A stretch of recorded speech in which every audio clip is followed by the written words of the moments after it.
నమస్తే అండి. మరి ఈ వీడియోలో మనం హిందీ సమాలోచన అనేటటువంటి గద్య విధా గురించి నేర్చుకుందాం. ప్రధానంగా హిందీ సాహిత్యక ఇతిహాస్ అనేటటువంటి టాపిక్లో గద్య విధాయి అనేటటువంటి భాగంలో అందులో ఒక గద్య విధాగా మనం ఈ సమాలోచన అనేటటువంటి టాపిక్ గురించి నేర్చుకుంటాం. సో దీనినే ఆలోచన అని అంటారు, లేదా సమాలోచన అని కూడా అంటారు. దీన్నే సమీక్ష అని కూడా అంటారు. ఇంగ్లీష్లో క్రిటిసిజం అని అంటారు. తెలుగులో అయితే విమర్శ. సో విమర్శ అని అంటారండి. ఏదైనా ఒక రచయిత యొక్క రచనలోని మంచి చెడులను తెలియజెప్పడం, తప్పు ఒప్పులను గుర్తించడం. సో ఈ రకంగా విమర్శ అనగా మంచి ఉండాలి, చెడు ఉండాలి, రెండింటి గురించి తెలియజేసేటటువంటి రచనల్నే ఆలోచన లేదా సమాలోచన లేదా సమీక్ష, క్రిటిసిజం గ్రంథాలు అని అంటారు. సో మరి దీని గురించి చూద్దాం. ఆలోచన అనేటటువంటి పదం ఏ విధంగా ఏర్పడింది? సో ఇది ఆ ప్లస్ లోచ్ ప్లస్ నా అనే ఈ మూడు పదాల కలయికతో ఏర్పడింది. ఆ అంటే అర్థం చారోం ఓర్, నాలుగు వైపులా. లోచ్ అంటే అర్థం దేఖ్. నా అంటే నా. సో కుల్ మిలాకర్ చారోం ఓర్ దేఖ్నా, అన్ని వైపులా చూసి మాట్లాడడం. తప్పుల గురించి మాట్లాడాలి, ఒప్పుల గురించి మాట్లాడాలి. సో కాబట్టి ఈ రకంగా రచనలోని తప్పొప్పుల గురించి తెలియజెప్పే రచననే ఆలోచన గ్రంథాలు అంటారు. किसी रचना के गुण दोषों का उद्घाटन, किसी रचना के गुण दोषों का उद्घाटन, राइट, उद्घाटन क्या कहलाता है? ఆలోచన. మరి దీన్నే ఇంకొక రకంగా సమాలోచన అని కూడా అంటారండి. సమాలోచన అని కూడా అంటారు. మరి ఈ పదం సమ్ ప్లస్ ఆ ప్లస్ లోచ్ ప్లస్ నా అనే ఈ పదాల కలయికతో ఏర్పడింది.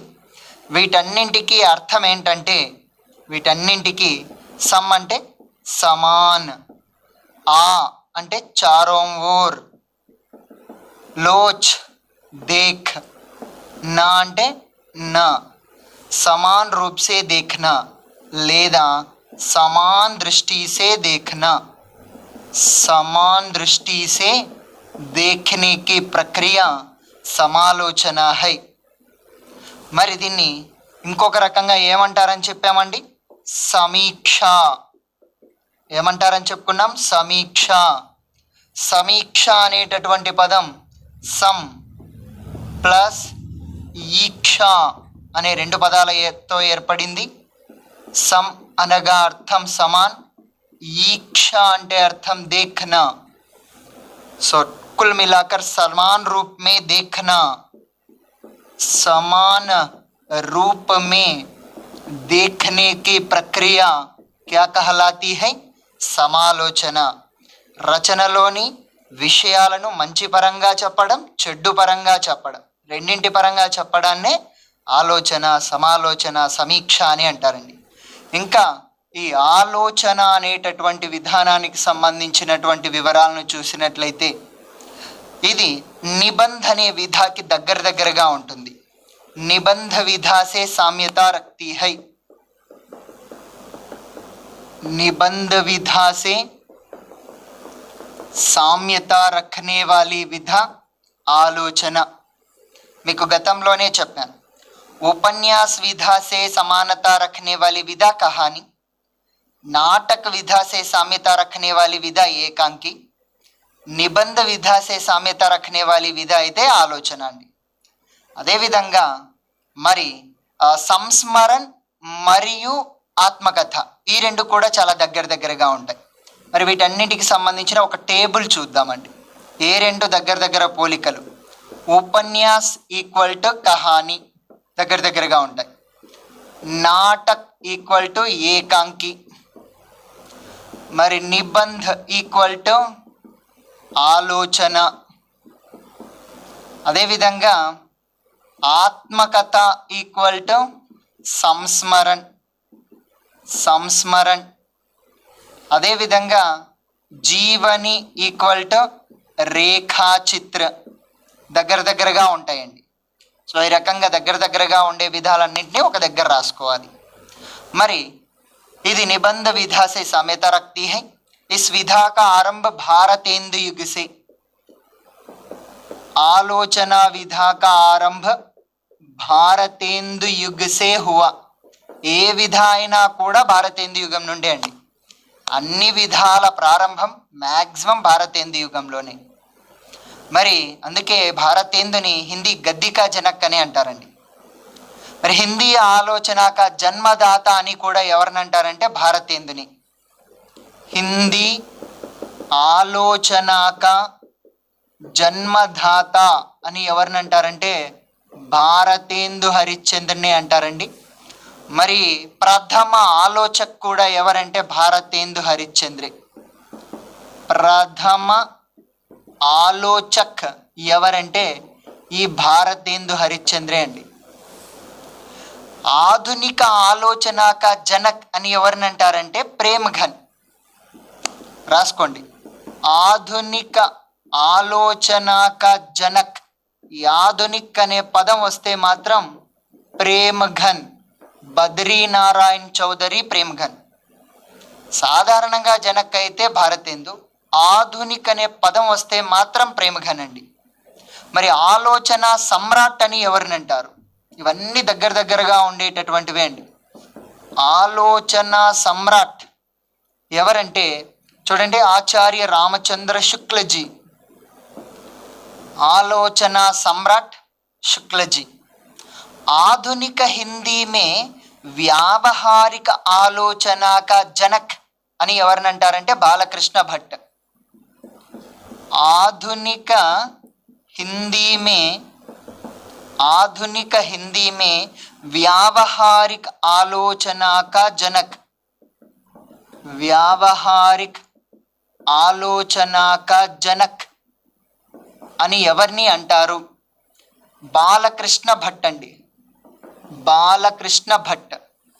వ్యావహారిక్ అనే పదం వస్తే బాలకృష్ణ భట్. సేమ్ ఇలాంటిదే చూడండి. ఆధునిక హిందీకి ప్రథమ సైద్ధాంతిక్ ఆలోచనాకార్.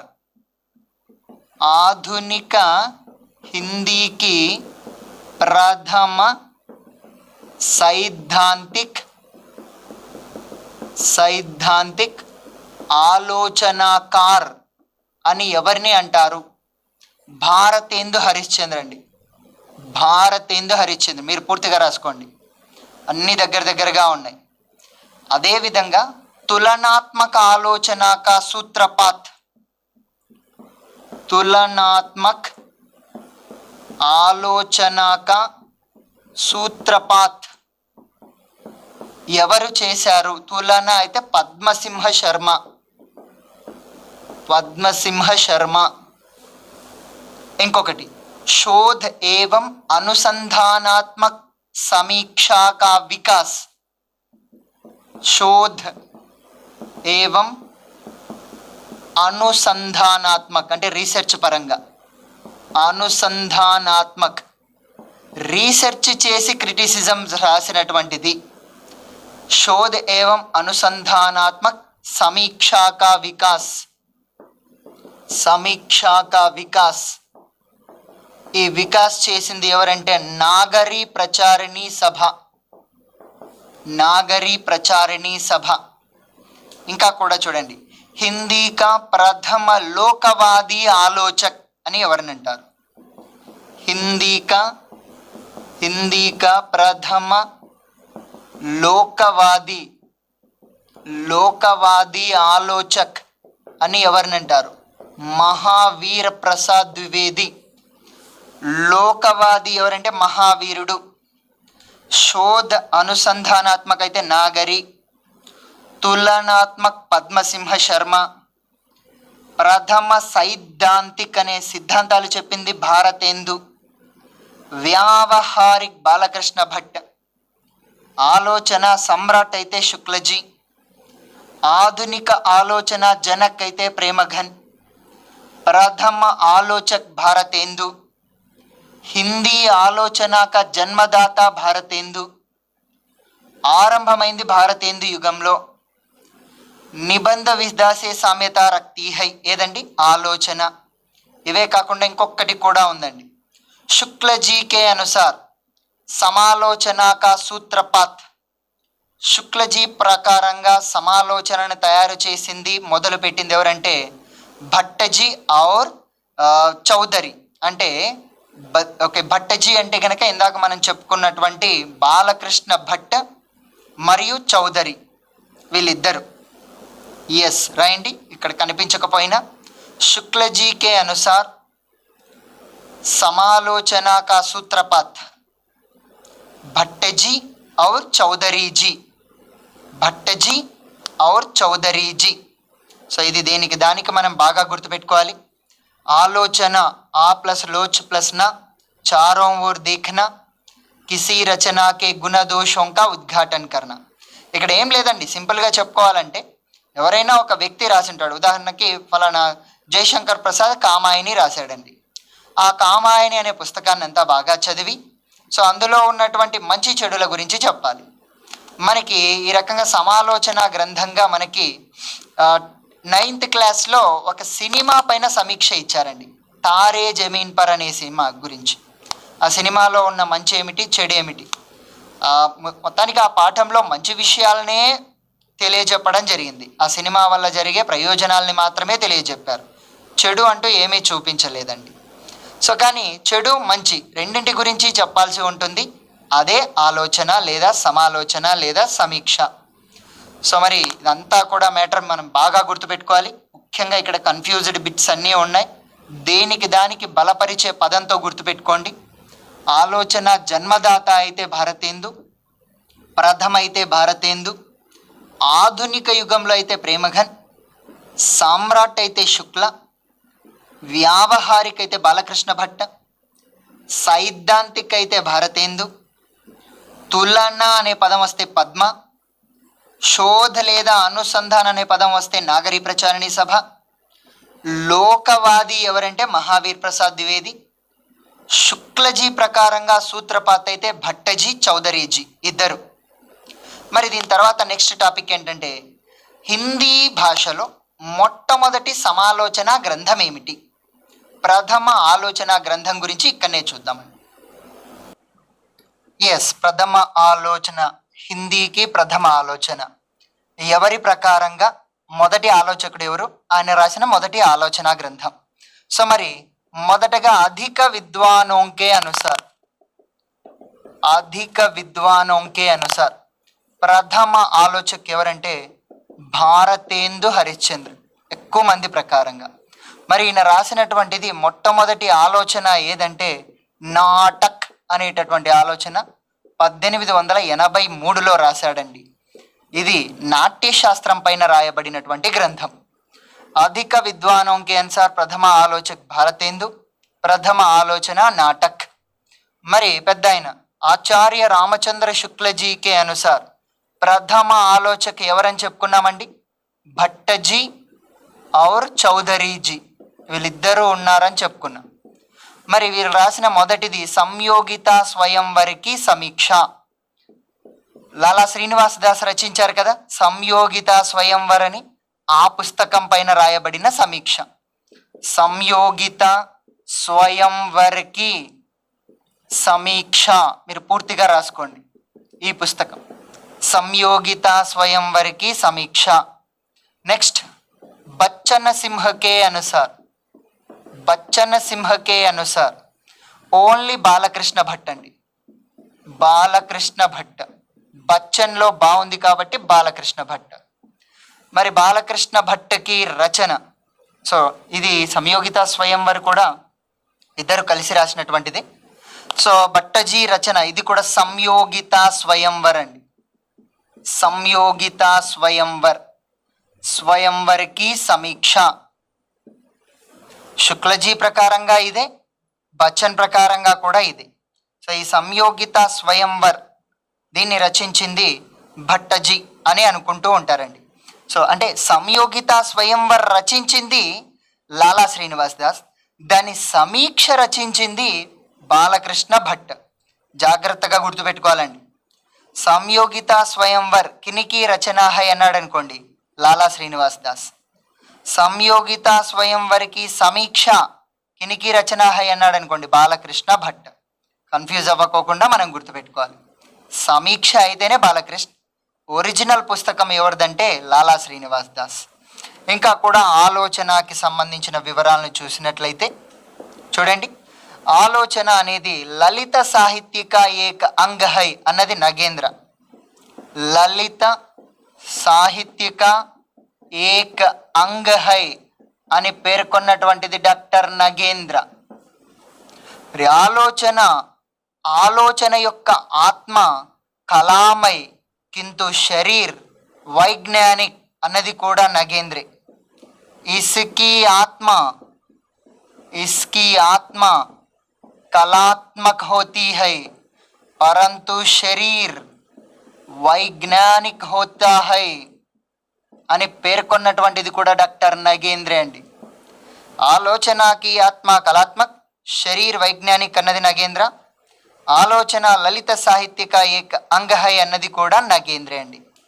మరి ఆలోచనకే ప్రకార్ లేదా ఆలోచనకే రూప్, ఇది ఎన్ని రకాలు? హెడ్డింగ్ ఆలోచనకే రూప్ ఎన్ని రూపాలలో ఉంటుంది? 3 రూపాలలో ఉంటుంది. ఆలోచనకే कुल 3 रूप है. सैद्धांतिक रूप, टीका या भाष्य रूप, నెంబర్ 3 ఇతిహాస్ కవి పరిచయ రూప్. ఓకేనండి. మొదటిది సైద్ధాంతిక రూప్, మీరు పూర్తిగా రాసుకోండి. సైద్ధాంతిక రూప్, టీకా యా భాష్య రూప్. రెండవది టీకా యా భాష్య రూప్, అనగా ఏదైనా ఒక దానికి ఎక్స్ప్లెనేషన్గా రాయడం లేదా ఒక రచనలోని సిద్ధాంతాలను రాయడం. మూడోది ఇతిహాస కవికే రూప్. ఇతిహాస కవికే రూప్ అనగా మొత్తం చరిత్ర అంతా తెలియజేసుకుంటూ రావడం, ఆర్డర్ వైజ్గా కాలక్రమం వైజ్గా తెలియజేసుకుంటూ రావడం, ఇతిహాస కవి పరిచయ రూప్. మరి ఏ రూపంలో ఏ రచనలు రాయబడ్డాయి అనేటటువంటిది ఒక్కసారి మనం గమనిద్దామండి. మొదటిగా సైద్ధాంతిక రూప్ తీసుకున్నాము, తర్వాత టీకా భాష్య రూప్ తీసుకుందాం, తర్వాత ఇతిహాస కవి పరిచయ రూపాలను తీసుకుందాం. సైద్ధాంతిక రూపంలో మొదటగా రాయబడినటువంటిది నాటక్ అనేటటువంటి ఆలోచన. దీన్ని భారతేందు హరిశ్చంద్ర రాశాడండి. రెండవది ఛంద ప్రభాకర్ అనేటటువంటి రచన. దీన్ని రచించింది జగన్నాథ్ ప్రసాద్ అండి. పూర్తిగా రాసుకోండి, జగన్నాథ్ ప్రసాద్. చంద్ర ప్రభాకర్, జగన్నాథ్ ప్రసాద్. నెక్స్ట్ జస్వంత్ జశోభూషణ్ అనే రచన. జస్వంత్ జశోభూషణ్ అనేటటువంటి రచన. మరి దీన్ని రచించింది ఎవరంటే మురారి దీన్ అండి. నెక్స్ట్ చివరి రచన ఈ సైద్ధాంతిక రూపంలో రసకుసుమాకర్ అనే రచన. రసకుసుమాకర్ అనే రచన. దీన్ని రచించింది ప్రతాప్ నారాయణ సాహి.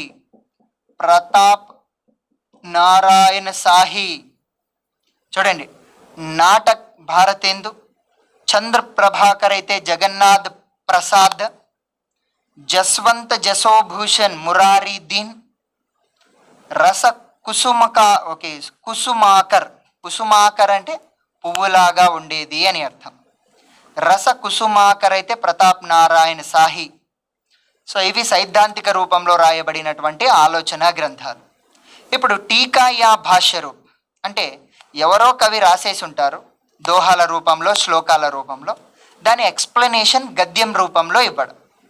ఓకేనా? దాన్ని వివరించి దాన్ని చాలా ఎలాబరేట్గా వివరాలతో సహా తెలియజేయడం, దాన్ని టీకా యా భాష్య రూప్, ఎక్స్ప్లెనేషన్ ఫార్మేషన్ అని అంటారు. సో మరి ఈ రూపంలో రాయబడినటువంటిది ఏకైక రచన లాల్ చంద్రిక. ఏదండి? లాల్ చంద్రిక. దీన్ని రచించింది లల్లూజీ లాల్ 1900 1896లో. లల్లూజీ లాల్ రాశాడు 1896లో. మరి ఇది బిహారీ సత్సయి యొక్క టీకా అండి. ఇది బిహారీ సత్సయి యొక్క టీకా. దీన్ని పబ్లిష్ చేసింది ఎవరు అంటే జార్జ్ గ్రియర్సన్ అండి. గ్రియర్సన్, ఇస్కా ప్రకాశక్ గ్రియర్సన్. రాసింది లల్లూజీలాల్, ప్రకాశక్ అయితే గ్రియర్సన్. ఎందుకంటే గ్రియర్సన్ ఆధ్వర్యంలోనే లల్లూజీలాల్, సదల మిశ్రా ఇద్దరు ఈయన హ్యాండ్ ఓవర్లో పనిచేస్తూ సహాయకులుగా పనిచేస్తూ ఉన్నారు కాబట్టి. ఓకేనండి. నెక్స్ట్, ఇక ఇతిహాస కవి పరిచయ రూపంలో రాయబడినటువంటివి 2 గ్రంథాలు. నెంబర్ 1 శివసింహ సరోజ్. శివసింహ సరోజ్ అనే పుస్తకం అండి. దీన్ని రచించింది శివసింహ సేంగర్. ఆల్రెడీ మనం చెప్పుకున్నాం ఫస్ట్లోనే, లిటరేచర్లోనే. शिवसिंह सरोज इतिहास कवि परिचय रूप में लिखने वाला आलोचना ग्रंथ. మొత్తం కవుల గురించే ఉంటుంది కాబట్టి కవి పరిచయ రూపం. నెక్స్ట్ రెండవది ద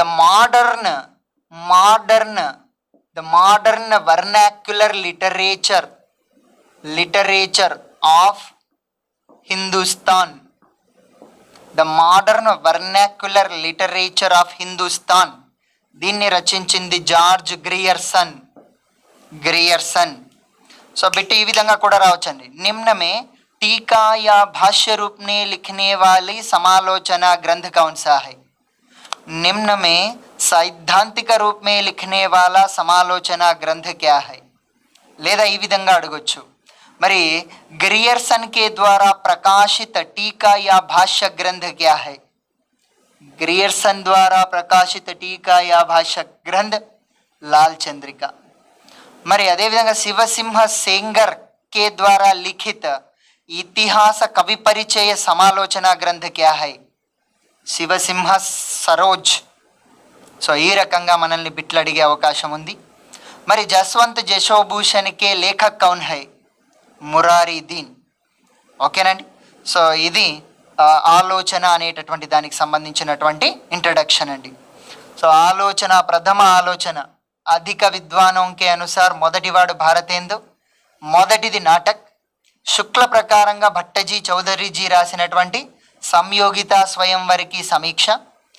బచ్చన్ సింగ్ ప్రకారంగా బాలకృష్ణ భట్ట రచించిన సంయోగిత స్వయంవరికి సమీక్ష. మరి ఆలోచన అనేది లలిత సాహిత్యానికి ఒక భాగం అన్నాడు నగేంద్ర. దీని ఆత్మ కళాత్మకంగా, శరీరం వైజ్ఞానికంగా ఉంటుంది అని చెప్పింది కూడా నగేంద్ర. మరి దీని రూపాలు 3: సైద్ధాంతిక రూపం, భాష్య రూపం, ఇతిహాస కవి పరిచయ రూపం. ఇంకా ఈ ఆలోచన అనేటటువంటి విధ బాగా డెవలప్ అవ్వడానికి అనేక రకాలైన పత్రికలు తోడ్పడ్డాయండి. పత్రికల ద్వారానే ఈ క్రిటిసిజం అనేది బాగా ఎలాబరేట్గా ఎస్టాబ్లిష్ అయింది. న్యూస్ పేపర్లు లేకపోతే క్రిటిక్స్ అనేటటువంటి వాళ్ళు బయటికి రారు. ఉదాహరణకి చూడండి, మనకు కూడా సినిమాకి సంబంధించిన క్రిటిక్స్ అన్నీ కూడా పేపర్లలోనే వస్తూ ఉంటాయి. సో ఆలోచన బాగా ఫేమస్ అవ్వడానికి తోడ్పడినటువంటి పత్రికలు ఉన్నాయి. ఆ పత్రికలేవి, వాటి స్థాపకులు ఎవరు, ఆ పత్రికల ద్వారా ప్రింట్ చేయబడినటువంటి ఆలోచన గ్రంథాలు ఏమున్నాయి, అవి కూడా మనం ఇక్కడనే చూద్దాం. హెడ్డింగ్ ఆలోచనకే వికాసమే పత్రికాయే. ఇక్కడనే చూద్దాం. ఎస్, ఆలోచనకే వికాసమే పత్రికాయే. మొట్టమొదటిగా తోడ్పాటును అందించినటువంటి పత్రిక ఆనంద కాదంబిని. ఏదండి? ఆనంద కాదంబిని. కాదంబిని అంటే మేఘము. దీన్ని ప్రారంభించినటువంటి వ్యక్తి ప్రేమ్ఘన్, బదరీనారాయణ్ చౌదరి ప్రేమ్ఘన్ అండి. మరి ప్రేమ్ఘన్ మొట్టమొదటిగా ఈ పత్రికలో ప్రింట్ చేసినటువంటిది ఏది? సంయోగిత స్వయంవరికి సమీక్ష అండి. సంయోగిత స్వయంవరికి సమీక్ష. ఈ పుస్తకాన్నే మొట్టమొదటిగా ఈ పత్రిక ద్వారా ప్రింట్ చేయడం జరిగింది. దీని తర్వాత హిందీ ప్రదీప్ అనే పత్రిక. హిందీ ప్రదీప్ అనే పత్రిక. దీన్ని ప్రారంభించింది బాలకృష్ణ భట్ అండి. బాలకృష్ణ భట్. మరి ఇక్కడ సచ్చి ఆలోచన అనే పేరుతో 3 ఆలోచన గ్రంథాలను ప్రింట్ చేయడం జరిగింది. सच्ची आलोचना नाम से, ఇది కూడా ఇంపార్టెంట్, सच्ची आलोचना नाम से 3 ग्रंथों की समीक्षा, 3 పుస్తకాలను సమీక్షించాడండి. చాలా ఇంపార్టెంట్ బిట్. निम्न में सच्ची आलोचना किसकी है? बालकृष्ण भट्ट. सच्ची आलोचना में कितनी ग्रंथों की समीक्षा? 3. మరి ఆ 3 ఏవి? నెంబర్ 1, 2, 3. మొదటిది సంయోగిత స్వయంవరకి ఆలోచన. సంయోగిత స్వయంవరకి ఆలోచన. మొదటిగా దీన్ని, ఇందులో ఉన్నటువంటి మంచి చెడులని తెలియజెప్పాడు. రెండవది పరీక్షా గురు, లాలా శ్రీనివాస్ దాస్ రచించిన పరీక్షా గురుకి ఆలోచన. మూడవది నీలదేవి, భారతేందు హరిశ్చంద్ర రచించిన నీలదేవికి ఆలోచన. ఈ 3 కూడా ఈ సచ్చి ఆలోచన అనే పుస్తకంలో ఉన్నాయండి. ఈ 3ంటిని విమర్శించినటువంటి వ్యక్తి బాలకృష్ణ భట్ట. ఏ పత్రిక ద్వారా? హిందీ ప్రదీప్. సో ఇది ఇప్పటి వరకు ఉన్నటువంటి మ్యాటర్. మరి ఆలోచనల్ని కూడా ఎన్ని వర్గాలుగా వర్గీకరించవచ్చు, ఎన్ని యుగాలుగా వర్గీకరించవచ్చు అనేటటువంటిది చూద్దాం. ఆలోచనాओं का वर्गीकरण. हेडिंग आलोचनाओं का वर्गीकरण లేదా కాల విభాజన్. సో మరి దీన్ని ప్రధానంగా 4 యుగాలుగా వర్గీకరిస్తారు. నెంబర్ 1 భారతేందు యుగ్ అండి. నెంబర్ 2 ద్వివేది యుగ్ అండి, ద్వివేది యుగ్. నెంబర్ 3 శుక్లయుగ్. ఆలోచన నిబంధ విధాకి దగ్గరగా ఉంటుంది కాబట్టి అక్కడ ఏ యుగాలైతే ఉన్నాయో ఇక్కడ కూడా సేమ్ అవే యుగాలే ఉంటాయి. 1850 నుండి 1900 వరకు భారతేందు యుగ్, 1900 నుండి 1920 వరకు ద్వివేది, 1920 నుండి 40 వరకు శుక్ల, మరి శుక్లోత్తర యుగ్. ఇది 1940 తర్వాతదంతా కూడా శుక్లోత్తర యుగ్. మళ్ళీ ఇక్కడ మనం గుర్తుంచుకోవాల్సింది ఏంటంటే శుక్లోత్తర యుగంలో రాయబడిన ఆలోచనల్ని మళ్ళీ 7 భాగాలుగా వర్గీకరించారు. ఇక్కడ ఉన్నటువంటి ఆలోచనల్ని 7 వర్గాలుగా వర్గీకరించడం జరిగిందండి. నెంబర్ 1 వర్గం శాస్త్రీయ సమీక్ష అంటే సైంటిఫిక్గా విమర్శించే గ్రంథాలు. రెండోది అనుసంధానపరక్ ఆలోచన, రీసెర్చ్ చేసి రాసినటువంటివి అనుసంధానపరక్ ఆలోచన గ్రంథాలు. ఇక 3వ వర్గం మార్క్స్వాది లేదా ప్రగతివాది ఆలోచన గ్రంథాలు. మార్క్స్ లేదా ప్రగతివాది ఆలోచన గ్రంథాలు. ఇక 4వది నయీ సమీక్ష, నయీ కవితలాగా నయీ సమీక్ష గ్రంథాలండి. మరి 5వ వర్గం, ఇందులో స్త్రీ విమర్శ ఆలోచన గ్రంథాలు, మహిళలు రాసినటువంటివి, మహిళల పైన రాసినటువంటివి. స్త్రీ విమర్శ ఆలోచన గ్రంథాలు.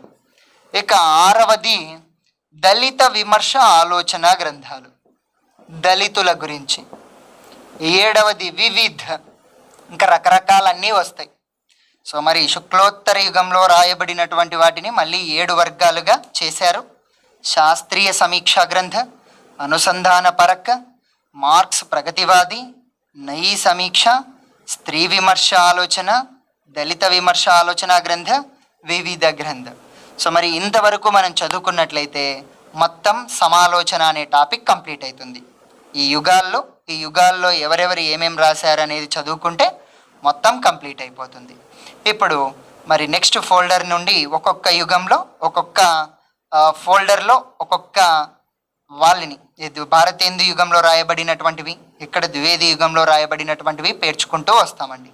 సో ఒక్కసారి చూడండి. ఆలోచనకే వికాసమే పత్రికాయే ప్రధానంగా తోడ్పాటును అందించినటువంటివి ఈ 2. ఆనంద కాదంబిని, హిందీ ప్రదీప్. కాదంబిని అయితే ప్రేమ్ఘన్, ఈయన ప్రింట్ చేసింది ఈ పత్రికలో సంయోగిత స్వయంవరికి సమీక్ష. మరి హిందీ ప్రదీప్లో బాలకృష్ణ భట్ట సచ్చి ఆలోచన అనే పేరుతో 3 గ్రంథాలను విమర్శించాడు. సంయోగిత స్వయంవర్, పరీక్షా గురు, నీలదేవి. ఆలోచన ఇంకా కాల విభాజన్ ఈ రకంగా చేస్తాం: భారతేందుయుగ్, ద్వివేది, శుక్ల, శుక్లోత్తర. శుక్లోత్తర యుగంలో మళ్ళీ 7 వర్గాలుగా వర్గీకరించి నేర్చుకోవడం జరుగుతుంది. మరి నెక్స్ట్ ఫోల్డర్లో మనం భారతేందుయుగకే ఆలోచన గ్రంథ, మొదటి యుగమైన భారతేందుయుగకే ఆలోచన గ్రంథాల గురించి నెక్స్ట్ ఫోల్డర్లో చూద్దాం. Thank you very much.